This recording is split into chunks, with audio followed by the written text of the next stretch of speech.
Indonesia kini menunggu siapa sosok pengganti Sinteyong. Ada 3 nama pelatih asal Belanda yang mencuat.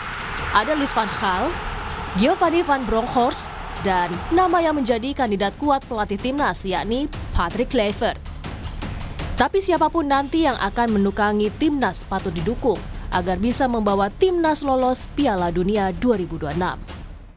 Nama Patrick Kluivert mencuat di tengah spekulasi pelatih pengganti Sinteyong. Jurnalis Italia yang juga pakar transfer sepak bola Fabrizio Romano mengklaim Kluivert akan menjadi pelatih timnas Indonesia.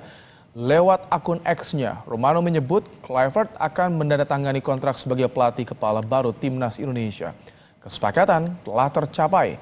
Pelatih asal Belanda itu akan dikontrak selama 2 tahun ditambah opsi 2 tahun. Kluivert akan diperkenalkan di Jakarta pada 12 Januari 2025 dengan target mencapai kualifikasi Piala Dunia. Jadi ini bisa dibilang sebagai langkah berani penuh resiko yang diambil oleh PSSI dengan memberhentikan STY dan menggantinya dengan pelatih asal Belanda. Dan kami memiliki rekaman bagaimana Ketua Umum PSSI Erick Thohir memiliki alasan mengapa memilih pelatih dari Belanda. Bung Erwin, kita akan simak terlebih dahulu keterangan dari Ketua Umum PSSI Erick Thohir. Bisa Itali, bisa Spanyol, tapi kan tentu dengan jeda 2,5 bulan kita harus berusaha menjaga dinamika yang ada selama ini mengenai kultur, mengenai komunikasi. Ini yang harus kita jaga, ini yang menjadi pertimbangan. Masalah komunikasi, masalah taktikal itu kan hal-hal yang kita evaluasi. Kok sekarang kan nama yang muncul yang kuat ketika tadi disinggung soal pelatih Belanda Patrick Kluivert. Bagaimana Anda melihat sosok ini, Bung Erwin? Oke, ini soal lain lagi gitu ya.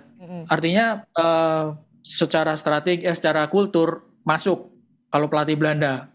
Ya, secara bahasa masuk juga gitu. Komunikasi kalau ya? Pelatih asal Belanda. Ya, secara komunikasi masuk. Tapi apakah secara rekam jejak ini Patrick Kluivert apakah cukup mentereng gitu ya? Sebagai pemain oke, dia bagus gitu ya. Sebagai pemain dia bagus.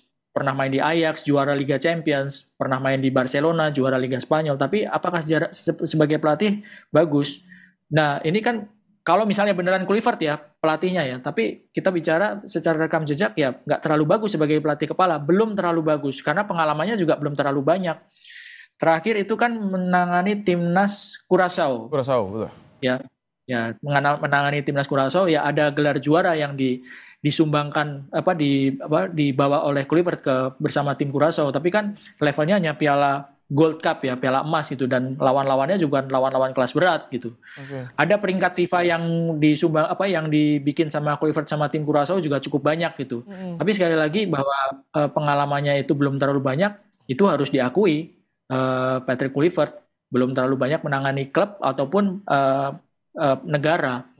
Tapi kalau misalkan betul jadi Kluivert nanti yang akan ditunjuk, Erick Thohir kan bilang sudah interview one on one dengan pelatih, bertemu langsung, chemistry-nya juga katanya dapat kalau misalkan bertemu secara langsung. Artinya PSSI tahu betul apa yang ditawarkan nanti calon pelatih kalau misalkan betul Kluivert ya? Iya, dan saya sih yakin bahwa keputusan ini diambil dengan perhitungan yang sangat matang ya. Untung ruginya dihitung dengan sangat matang gitu. Entah siapapun nanti pelatihnya, apakah benar Kluivert, apa ada nama lain, mungkin misalnya yang sempat disebut juga kan Louis van Gaal, Gio van Bronckhorst, ya kan? Kalau misalnya dari 3 itu ada yang jadi pelatih, ya pasti sudah dihitung untung ruginya gitu kan. Cuman yang kita masih tunggu kan apakah tepat atau enggak ya, tunggu nanti waktu lawan Australia gitu. Di pertandingan pertama setelah Coach STY tidak menangani timnas. Nah ini kurang dari 3 bulan, 2,5 bulan karena pelatih juga baru mendarat di Indonesia tanggal 11. PR-nya nih Bung Erwin dengan melihat performa timnas kemarin dan kedatangan pelatih baru, prioritas apa sih yang harus segera dibenahi di sini? Salah satu hal yang disebut sama Pak Ketum kan tadi adalah menerapkan strategi yang disepakati sama pemain. Selama ini yang main kan kebanyakan pemain diaspora seperti yang saya bilang tadi, pemain-pemain yang diaspora yang mayoritas berasal dari Belanda, didikan sepak bola Belanda. Paling tidak kan Kluivert ini juga orang yang dididik dengan sepak bola Belanda. Paling tidak itu dulu deh yang jadi modal dasarnya dari sederet kekurangan yang dari tadi siang tuh udah banyak kan beredar. Ini kekurangannya Kluivert, ini kekurangannya ini, ada dosanya ini gitu ya. Tapi ya mari kita mencoba, misalnya Kluivert yang jadi pelatihnya, ya paling tidak kita mencoba untuk mencari sesuatu hal yang positif. Ya Kluivert kita anggap dia tahu kultur sepak bola Belanda, filosofi sepak bola Belanda seperti apa, yang pemain-pemain Indonesia sekarang banyak didominasi oleh pemain diaspora yang kecilnya didikannya itu ya didikan dari klub atau sepak bola di Belanda. Paling tidak itu yang menjadi titik tolaknya ya untuk mencari hal positifnya sekarang ini. Jadi adaptasi dan juga chemistry ini tidak akan susah bagi Kluivert untuk menunggangi timnas Indonesia. Belum tentu. Kalau soal kultur sama, tapi ketika sudah latihan, sudah kumpul bareng gitu dalam waktu yang sangat sempit, itu kan hal yang lain lagi. Challenge ataupun tantangan yang lain lagi, dan itu merupakan challenge yang sangat besar ya. Baik buat pemain, baik buat pelatih gitu.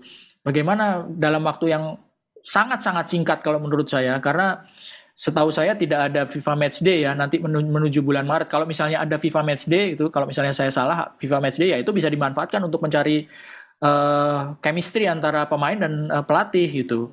Satu hal yang tidak dimiliki oleh Kluivert jika dibandingkan, kalau Kluivert yang jadi pelatih, kalau dibandingkan sama coach STY adalah faktor kebersamaan, faktor lebih tahu ini pemain ini bisanya apa, pemain ini mainnya seperti apa, itu kan yang nggak dimiliki sama pelatih baru nanti kalau dibandingkan sama coach STY gitu. Dan itu yang harus dikejar oleh pelatih baru siapapun itu gitu. Karena perlu waktu ya untuk potensi, mengenal pemain, mengenal karakter, perlu waktu. Itu yang agak risiko tinggi tentu yang diambil oleh PSSI. Tapi tentu kita doakan, berharap, karena seluruh Indonesia berharap ini momennya, ini tahunnya Indonesia bisa lolos ke Piala Dunia 2026. Terima kasih Bung Erwin Fitriansyah untuk pandangan Anda, ulasan Anda soal terima kasih juga yang terjadi di tubuh timnas Indonesia.